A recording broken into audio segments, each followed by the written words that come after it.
अच्छा, लेकिन इसमें अली अमीन गंडापुर साहब हो या इमरान खान साहब हो, हमारी अदलिया को भी आजकल सख्त मज़ाहमत का सामना है और बहुत तनकीद हो रही है अदलिया की परफॉर्मेंस पे भी। इमरान खान साहब तो कह रहे हैं सुप्रीम कोर्ट वाहिद इतारा बचा हुआ है, इस पर भी हमलावर हो रहे हैं और वो यूं के एक अरसे से आईनी पैकेज की बाज़ गश्त थी और वो अभी तक चल रही है। ऐसा लग रहा था हुकूमत कल कुछ करने वाली, परसों। हम 2-3 हफ्तों से इस पर शो कर रहे हैं लेकिन कोई मूव अभी तक सामने नहीं आई। अब कुछ जर्नलिस्ट ये खबर दे रहे हैं कि जनाब कौमी असम्बली में तो नंबर हो गए पूरे, लेकिन सेनेट में अभी इन्हें मदद दरकार है। और फिर मौलाना जब ये कह चुके कि मैं अपोजिशन में ही बैठूंगा, लेकिन मुस्लिम लीग नून के एक रहनुमा का कहना है कि बैठेंगे तो अपोजिशन में वोट हमारे लिए देंगे। आपने एक खबर दी थी और वो सच यूँ साबित हुई जब सुप्रीम कोर्ट का एलामिया सामने आया। मैंने आपसे पूछा था काजी फायजी से साहब की पोजीशन अबाउट एक्सटेंशन क्या है, तो आपने क्या कहा था? या काफ़ी वो टाइमलाइन अभी चलेगी, आपने क्या कहा था वो सुनवा देते हैं जी। काजी साहब की मौक़िफ़ क्या है? वो मौक़िफ़ ये है, मैं आपको बता देता हूँ। काजी साहब कहते हैं कि अगर तो तुसी चाहते हो कि मैं चीफ जस्टिस रहा तो फिर कोई ऐसी इकदामात करो जिहदे मेरा फैसला ना हो, तुहाडा फैसला हो या पार्लियामेंट का फैसला हो। और एक दूसरा ये वो सिर्फ मेरे पे ना अप्लाई करे, सब पे अप्लाई करे। ऐसे ना लगे कि जैसे मैं आपके साथ मिलके ये काम करवा लिया आपके ज़रिए और अपनी आप को एक्सटेंड करा लिया, बाकी के कुछ नहीं हुआ। तो वो एक ही रास्ता है, वो एक ही रास्ता है। वो रास्ता यही है कि सबकी उम्र जो है वो रिटायरमेंट की बढ़ा दी जाए जी। और उसके लिए फिर एक और चीज़ उसके साथ साथ कि जैसे आर्मी चीफ की टर्म जो होती है वो 3 साल की होती है, उसको एक्सटेंशन मिल सकती है। यहाँ आप एक्सटेंशन की बात ना करें, आप 3 साल की कर दें। तो यही बात सच साबित हुई और आज़म नज़ीर तारड़ साहब जब उनसे मिले तो काजी फायजी साहब ने जवाब में क्या कहा? सुप्रीम कोर्ट ने बता दिया अपने एलामिया में, रजिस्ट्रार साहब ने सेम यही बात कर दी। तो मुझे अब आपसे ये जानना है कि इसका मतलब है रास्ता साफ है काजी फायजी साहब के? देखिए, अभी वो वोट्स तो पूरे करने हैं ना। अब वो जो वोट्स सेनेट में कुछ कम है या महल सेनेट में कम है, कौमी असेंबली में नंबर पूरा। अच्छा, अब बात यह है कि मौलाना के साथ आने के साथ भी इनके फिर भी प्रॉब्लम्स रहेंगे। अच्छा, तो इसका मतलब ये है कि कुछ लोगों को क्रॉस ओवर करना पड़ेगा, उसके बगैर ये हो नहीं पाएगा। और ये मेरा नहीं ख्याल कि इतना आसान काम है। ये दो शख्स हैं या आप समझे इंस्टीट्यूशंस हैं, या एक शख्स है और एक इंस्टीट्यूशन है जो ये कर सकती है। एक तो जरदारी साहब खरीदो फरोख्त के माहिर हैं, वो ख़रीद सकते हैं वोट। ये नून लीग वालों के बस की बात नहीं है। अच्छा, जरदारी साहब खर्चा भी बड़ा करते हैं और कमाते भी बड़ा ये नून लीग वाले जो है इनसे खर्चे नहीं होते। अच्छा, बाकी ये है कि और दूसरा एस्टेब्लिशमेंट है उनके पास और बड़े रास्ते होते हैं समझाने के लिए। अच्छा, आप जैसे कहते हैं ना हाथ रखने के लिए। तो वो मेरा ख्याल है अभी कोशिश जारी है, इसीलिए अभी कोई पक्की बात नहीं हो पा रही है। अभी भी वो पूरा स्टिचअप नहीं हुआ। अच्छा, तैयार कर लिया पैकेज उन्होंने, जिसके 4-5 पहलू हैं जिसके बारे में स्पेकुलेशन हो रही है। एक तो यही कि जी कि किसी तरीके के साथ काजी साहब रह जाएं और बाकी जो जस्टिस हैं उनको भी कुछ ना कुछ मिल जाए ताकि कोई ऑपोजिशन सुप्रीम कोर्ट से ना हो। इसीलिए काजी साहब हर वक्त कहते हैं कि मंसूर शाह को भी साथ ले लिया जाए, उनको भी बिठा लिया जाए, उनसे भी मशावरत कर ली जाए, because he is next in line. So इस किस्म की बातें हो रही हैं। दूसरी चीज़ ये है कि जुडिशल कमीशन जो है और पार्लियामेंट्री कमेटी जो है उनको भी मर्ज कर दिया जाए ताकि गवर्नमेंट का ज़्यादा रोल हो जाए in managing the supreme court. तीसरी ये चीज़ है कि जी ये जो जजेस की तब्दीली करना, ट्रांसफ़र करना, ये करना वो करना, इसमें भी गवर्नमेंट का कोई हाथ नहीं है सिवाय चीफ जस्टिस के रेलेवेंट कोर्ट्स के। तो उधर भी सोच रहे हैं कि वहाँ भी कुछ थोड़ी बहुत गवर्नमेंट के भी कुछ अमल दखल हो जाए। अच्छा, देखिए दुनिया में ये है ऐसे, कहीं भी अदलिया ऐसे आज़ाद नहीं होती जैसे अब यहाँ है। और हमेशा एग्जीक्यूटिव का रोल होता है। ये कॉलोनियल टाइम से इंडिया पाकिस्तान में भी था, इंडिया में अभी भी एग्जीक्यूटिव का हाथ है इन दी अपॉइंटमेंट ऑफ जजेस। वहाँ ऐसी चीज़ नहीं है। अलबत्ता ये ज़रूर है कि वहाँ भी जुडिशरी जो है is a little more independent than before। मगर जो पाकिस्तान में जो हाल है कि जी सीनियर मोस्टली होगा और supreme court is supreme, sometimes even over parliament can write the constitution, and ये जो chief justice is not just one amongst equals but really he is like the army chief. वो सारे powers जो हैं chief justice के, because experiences यहाँ जो हुए हैं आपने देखा ना, इफ्तिखार चौधरी से लेके फिर साकिब, फिर खोसा, it hasn't been a good track record to be very honest। and so they are trying to strike a balance। मेरा ख्याल है कि I am in principle happy with striking a balance, but ये है कि this is a very tricky game। आज ये government जो है ये बैलेंस एस्टेब्लिश करती है, कल को इमरान खान की गवर्नमेंट आएगी वो यही बैलेंस है कि आपके सर पे मारेगी। जो बिलावल कह रहा है। तो इसलिए these are double edge swords. आज आपको थोड़ी सी सहूलत मिल जाएगी टू कंट्रोल द कोर्ट, कल को आपके ऊपर तशद्दुद होगा तो हो सकता है ये कोर्ट फिर खड़ा हो जाए आपके हक में और अगेंस्ट इमरान, बिकॉज हो सकता है 2 साल के बाद इमरान की जो शीन है, जो शाइन है, वो कम हो जाए। और जब आएगा, इफ़ ही कम्स, तो ये these things change over time.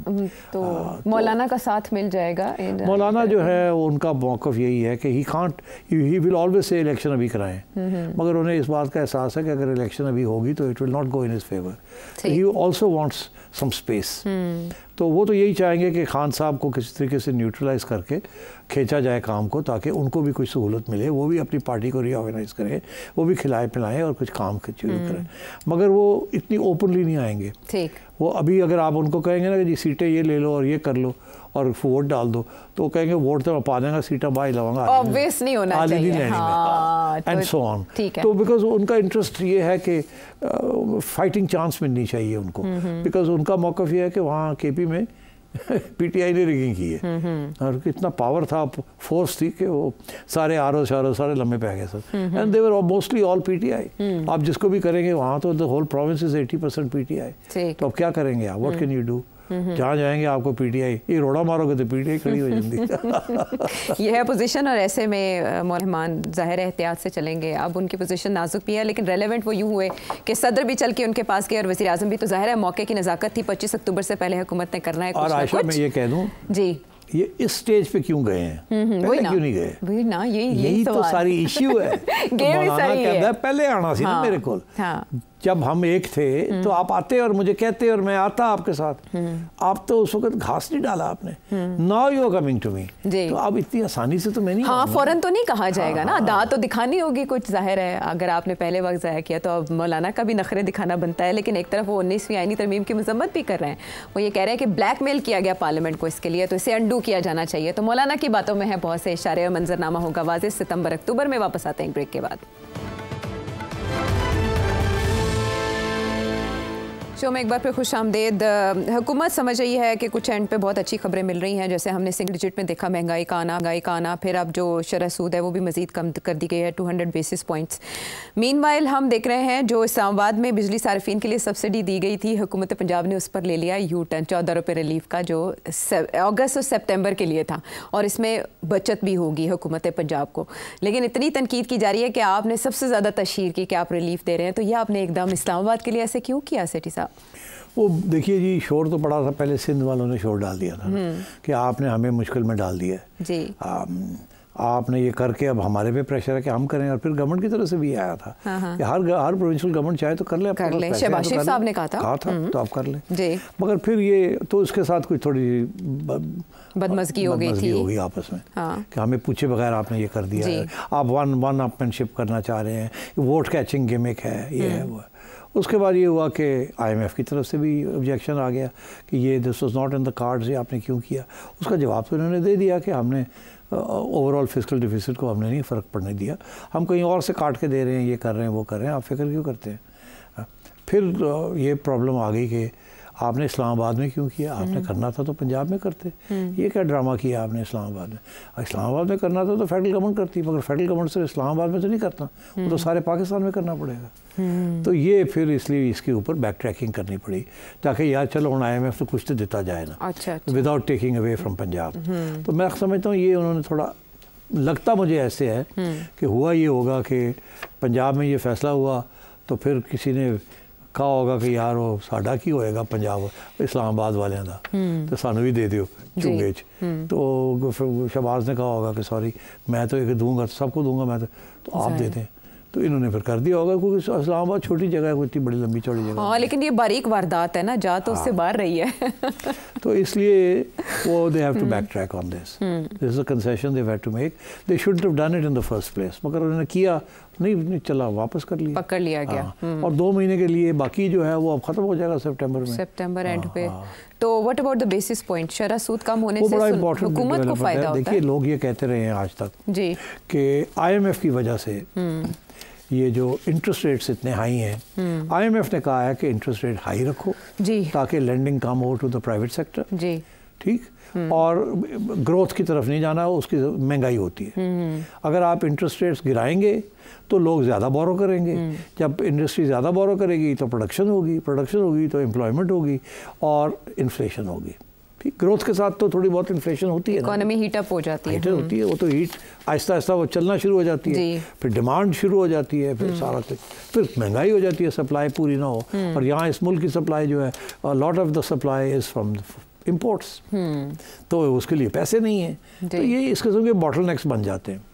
तो इसलिए उन्होंने IMF ये कहती थी कि आपने जो कुछ करना है इन्फ्लेशन को रिड्यूस करें और सब्सिडीज़ को ख़त्म करें और अपनी गवर्नमेंट को ठीक। ये उन्होंने नहीं कहा था कि आप इंटरेस्ट रेट्स इसी लेवल पे रखें। अच्छा, उन्होंने ये कहा था कि ग्रोथ की तरफ मत जाएं, मॉनेटरी पॉलिसी अकॉर्डिंगली बनाएं। ठीक है। इन्होंने कहा कि जी सिंपल तरीका यही है कि इंटरेस्ट रेट्स को हाई रखना चाहिए ताकि बैंक से जो बोरो करते हैं इंडस्ट्री वाले, वो इंडस्ट्रियल बोरोइंग कम हो जाए। अब देखिए ना 20-22% पे कौन आजकल प्रॉफिट मार्जिन जो हैं, net profit margin in big industries are between 5 to 10%। जी, इससे ज़्यादा तो है नहीं। और अगर आपने 22% इंटरेस्ट रेट दे देना है तो आपका प्रॉफिट मार्जिन 2-3% पे गिर जाएगा, तो वो बड़ा इट्स बॉर्डर लाइन ना, बड़ा मुश्किल हो जाता है। तो इसलिए अब इन्होंने ये देखा कि इन्फ्लेशन तो कंट्रोल हो गई है। इन्फ्लेशन 40 से आई, गिरती 20 गिरती अब 9-10% पे आ गई है। अब इन्होंने सोचा कि हम इंटरेस्ट रेट्स गिरा सकते हैं ताकि थोड़ी सी बोरोइंग शुरू हो जाए, और बोरोइंग जब शुरू होगी तो थोड़ी सी ग्रोथ हो जाएगी, ग्रोथ के साथ थोड़ी सी एम्प्लॉयमेंट हो जाएगी। और अगर किसी स्टेज पे भी देखा कि फिर इन्फ्लेशन बढ़नी शुरू हो गई है तो फिर चढ़ा देंगे। अच्छा। और अब थोड़ा गिरा के तो देखें। यहाँ 2 पॉइंट्स ऑफ व्यू है। एक पॉइंट ऑफ व्यू आयशा ये है कि ये बहुत आपने थोड़ा थोड़ा करके जो गिरा रहे हैं इससे फ़र्क नहीं पड़ता, जो जिन्होंने बोरोइंग करनी है वो नहीं इम्प्रेस होते इसके साथ। अच्छा, आप ठक करके करें, 20 से 15 पे ले आए, फिर देखें आप बोरोइंग शुरू हो जाएगी, लोग अपने प्लानिंग करनी शुरू कर देंगे। अभी तो लोग ट्रस्ट ही करते हैं आपको। आपने पहले आधा पॉइंट गिराया, फिर 1 गिराया, अब आपने 2 गिरा दिए, अब आप अभी भी 18 पे पहुंचे हुए हैं, 17.18 पॉइंट समथिंग। अब इसके साथ भी कोई ग्रोथ की तरफ नहीं जाएगा। अच्छा। जो लोग 20 दे रहे थे वो 18 भी देंगे, और जो 18 नहीं 20 नहीं दे सकते थे वो 18 भी नहीं दे सकते। मोहतात ही रहेगा रुझान। तो इसलिए this is neither here nor there. मगर क्योंकि स्टेट बैंक बड़ा कंजर्वेटिव इंस्टीट्यूशन है, वो डरता है कि हमने ज़्यादा कर दिया तो उल्टा ही ना हमारे गले पड़ जाए, फिर इन्फ्लेशन आ जाए तो स्टेट बैंक गवर्नर दी ना छुट्टी हो जाए। लोग अपना भी सोचते हैं ना कि मैं ऐसी कोई रिस्क ना लूँ, ये नहीं सोचते कि brave bold decisions are needed. But the governor State Bank बड़ा कॉम्पिटेंट आदमी है। हाँ। तो मगर कॉम्पिटेंस मीन्स कॉशन। हाँ। तो मेरा ख्याल है that's the way they are going.